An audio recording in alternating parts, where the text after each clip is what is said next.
Las Poquianchis. Hola amigos de YouTube, se presenta ante ustedes el señor de las 99 noches. En esta ocasión y parte de una nueva entrega de mi saga de asesinos, les traigo un nuevo capítulo, Las Poquianchis. Un grupo de perversas mujeres que desde las sombras incurrieron los detestables y horrendos crímenes, por el simple de obtener ganancia monetaria. Sus atroces crímenes quedaron en el absoluto secreto, en gran parte por la complicidad de la corrupción policial. Cuando fueron descubiertos, la población fue conmocionada de forma abrupta. Sin más, comencemos esta historia. Cargos criminales: homicidio, lenocinio, tráfico de personas, crimen organizado, inhumación ilegal de restos humanos, aborto, corrupción de menores, privación ilegal de la libertad y soborno. Condena: 40 años de prisión, pena máxima en el estado de Guanajuato en esa época. Las Poquianchis es el sobrenombre y nombre mediático con el que se conoció a un grupo de asesinas seriales mexicanas activas entre 1945 y 1964,1, principalmente en la ciudad de San Francisco del Rincón, Guanajuato, México. El grupo estaba conformado por las 4 hermanas de la familia González Valenzuela. Delfina González Valenzuela, N. 1912 en El Salto, Jalisco, México. El 17 de octubre de 1968 en Irapuato, Guanajuato, México, era la líder. Las otras 3 mujeres que formaban el grupo criminal eran María de Jesús González Valenzuela, María del Carmen González Valenzuela, María Luisa Eva González Valenzuela, F. Noviembre de 1984 en Irapuato, Guanajuato, México. Las 4 mujeres eran dueñas de varios burdeles en Guanajuato y Jalisco. Sus víctimas fueron en su mayoría mujeres privadas de su libertad para ejercer como prostitutas a su servicio, aunque también asesinaron a clientes y bebés de las mujeres esclavizadas. Su número confirmado de víctimas son 91, pero se cree pudieron matar a más de 150 personas, convirtiéndolas en las asesinas seriales más prolíficas registradas en la historia de México. Antecedentes: la familia González Valenzuela. Las hermanas González nacieron bajo el apellido de Torres Valenzuela, fueron hijas del matrimonio conformado por Isidro Torres y Bernardina Valenzuela, oriundos del Salto, Jalisco. La familia González era una familia muy disfuncional. Su padre, que trabajaba como policía para el gobierno porfirista, tenía el cargo de alguacil, se mantuvo en el puesto aún después de la Revolución Mexicana. Era un hombre violento, prepotente y autoritario que con frecuencia golpeaba a su esposa e hijos. Se cuenta que desde pequeñas obligaba a sus hijas a ver las ejecuciones de los presos. Por su parte, su madre era una fanática religiosa. Los maltratos en la casa González llegaron a tal punto que en cierta ocasión Carmen González, siendo una adolescente, se fugó de casa con su novio Luis Jasso, varios años mayor que ella. Su padre la buscó y tras encontrarla la golpeó y la encarceló de manera arbitraria en la prisión municipal, sin ninguna causa u orden de aprehensión. La mantuvo bajo arraigo por un número indeterminado de tiempo que se extendió por varios meses. Ese mismo día Isidro Torres se convierte en prófugo de la justicia al asesinar a un presunto delincuente, llamado Félix Ornelas. El finado era un hacendado sospechoso de varios delitos, que murió durante el intento de arresto al recibir varios tiros por la espalda por parte de Isidro Torres. Este último huyó de la justicia, dejando a su hija encarcelada por 14 meses. Carmen salió de prisión gracias a un hombre cincuentón dueño de una tienda de abarrotes con quien Carmen había entablado una relación amorosa. Fruto de esta relación procrearía un hijo. La familia Torres Valenzuela se vio forzada a cambiar su apellido por el de González para evitar posibles represalias y poder huir del pueblo. Su padre se separó de su familia para vivir una vida de fugitivo. Incursión como empresarias. Para 1935, la familia vivía en un estado de pobreza lamentable. Las hermanas habían conseguido empleo en una fábrica textil, pero los salarios que se pagaban apenas les servían para subsistir. En 1938, Carmen conoce a un hombre llamado Jesús Vargas alias El Gato, un vividor y criminal de poca monta. Con él Carmen entabla una relación y ese mismo año se va a vivir con él. Juntos abren una pequeña cantina en El Salto. Vargas dilapidó todas las ganancias del establecimiento hasta llevarlo a la ruina. Después de esto Carmen abandonó a Jesús Vargas y regresó a vivir con su familia. Para ese momento los padres de las hermanas González habían muerto dejándoles una modesta herencia. Con este capital Delfina González abrió su primer burdel ubicado en El Salto, Jalisco. La prostitución era ilegal en Jalisco, pero la vigilancia para combatir esa práctica era pobre. El prostíbulo estuvo activo por mucho tiempo, hasta que una riña suscitada en el lugar llamó la atención de las autoridades, que cerraron el establecimiento. El burdel Guadalajara de noche. En 1954, Delfina muda el establecimiento a Lagos de Moreno, Jalisco, durante las festividades de la feria anual celebrada en el pueblo 10. Para establecer el negocio, las mujeres contaron con el apoyo de varias autoridades corruptas. El propio alcalde concedió los permisos para que el negocio operara como bar a cambio de favores sexuales. Las mujeres eran engañadas o compradas a tratantes.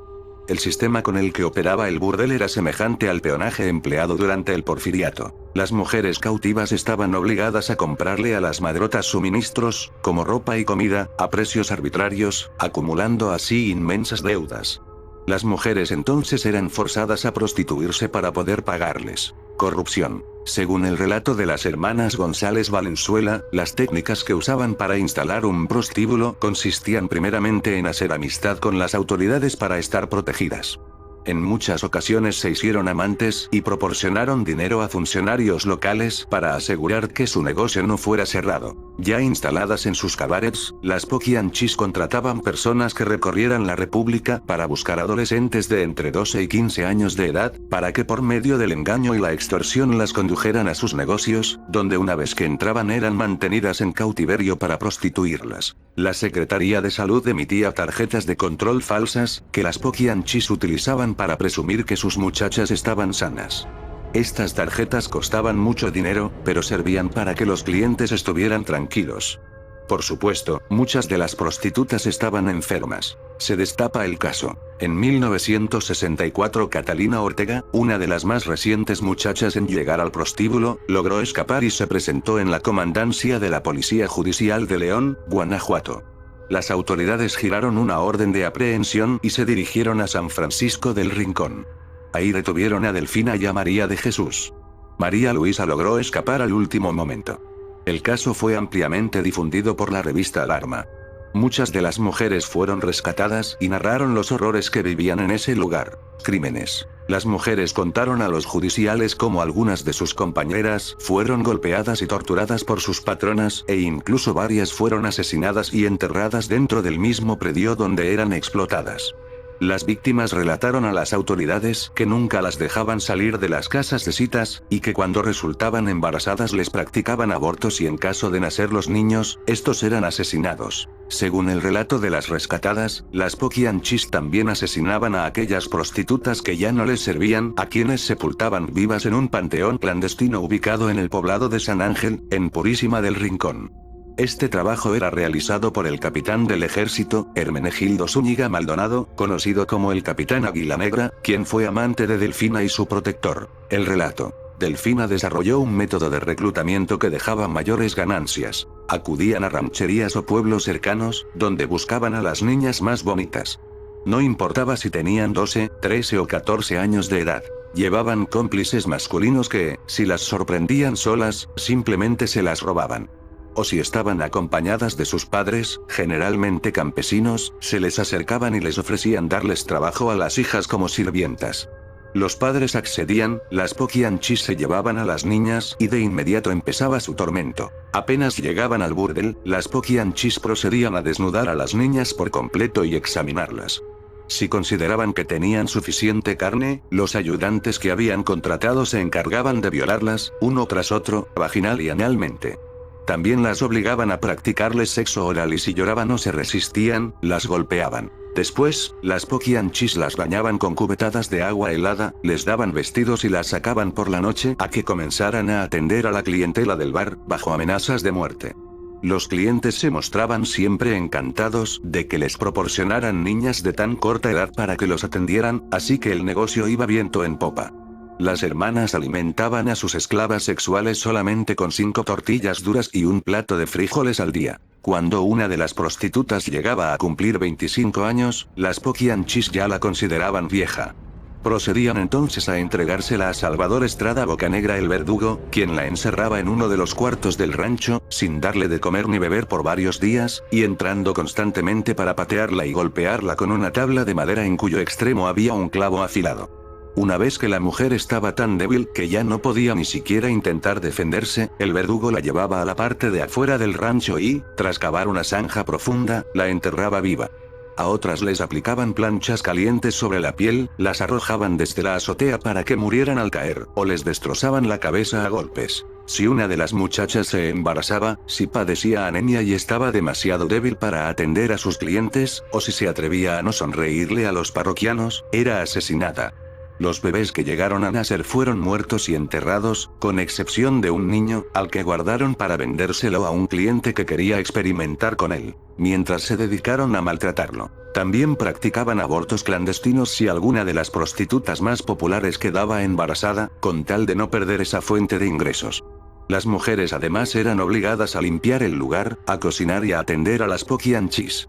Las poquianchis habían reclutado a varios ayudantes que las auxiliaban en sus labores. Uno era Francisco Camarena García, el chofer que se encargaba de transportar a las jovencitas reclutadas, junto con Enrique Rodríguez Ramírez. Otro era Hermenegildo Zúñiga, ex capitán del ejército, conocido como el Águila Negra, quien servía como su guardaespaldas y cuidador del burdel. José Facio Santos, velador y cuidador del rancho. Y Salvador Estrada Bocanegra, el verdugo, quien golpeaba a las prostitutas que protestaban por algo y, cuando alguna amenazaba con marcharse o denunciar los maltratos a los que era sometida, se encargaba de asesinarla y enterrarla. También policías y militares utilizaban los servicios de las niñas esclavas, todo gratis a cambio de protección para el burdel. María Auxiliadora Gómez, Lucila Martínez del Campo, Guadalupe Moreno Quirós, Ramona Gutiérrez Torres, Adela Mansilla Alcalá y Esther Muñoz La Pico Chulo eran prostitutas que se convirtieron en celadoras y castigadoras a cambio de que las poquianchis respetaran sus vidas. Cuando alguna de las niñas nuevas no quería ceder ante el capricho de algún cliente, ellas se encargaban de arrastrarla de los cabellos por todo el burdel, llevarla a un cuarto y darle de palazos hasta dejarla inconsciente. La Pico Chulo también gustaba de matar a palazos a las muchachas, destrozándoles la cara y el cráneo con una tranca de madera. Ritos satánicos. Entre los muchos mitos creados en torno a este caso, la prensa amarillista creó el de los ritos satánicos. Se afirmó que hacia 1963, las poquianchis incursionaron en el satanismo. Alguien les dijo que si ofrecían sacrificios al diablo, ganarían más dinero y tendrían protección. Desde ese momento, cada vez que llegaban nuevas niñas reclutadas, eran iniciadas en un extraño ritual. Primero las hermanas Valenzuela encendían velas y veladoras, formando una estrella de 5 puntas. Luego llevaban un gallo, el cual era sacrificado.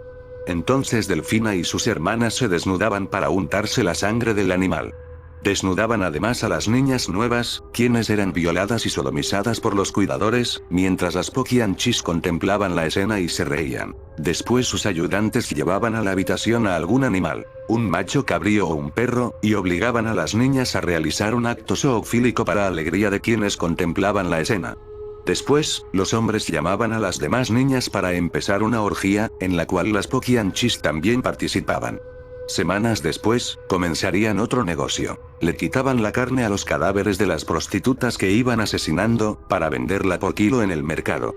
Vendiendo el kilo a 3 pesos. Condena. Luego de varios meses que duró el proceso, que consistió en careos e interrogatorios, finalmente Delfina, María de Jesús y María Luisa González Valenzuela, fueron acusadas de lenocinio, secuestro y homicidio calificado y recibieron la pena máxima de 40 años de prisión. Sin embargo, 2 de ellas murieron tras las rejas antes de poder obtener su libertad. Delfina, conocida como la Poquianchis Mayor, falleció a los 56 años en la cárcel de Irapuato, el 17 de octubre de 1968. María Luisa, apodada Eva la Piernuda, perdió la vida en su celda de la cárcel municipal de Irapuato en noviembre de 1984 luego de ser consumida por un cáncer hepático, y María de Jesús fue la única que falleció en libertad. El caso de las Poquianchis fue tan famoso que incluso fue el argumento de obras de teatro, películas, Las Poquianchis, 1976, dirigida por Felipe Casals, y libros de algunos connotados literatos, Las Muertas, novela de Jorge Ibargüengoitia, que adaptaron la historia.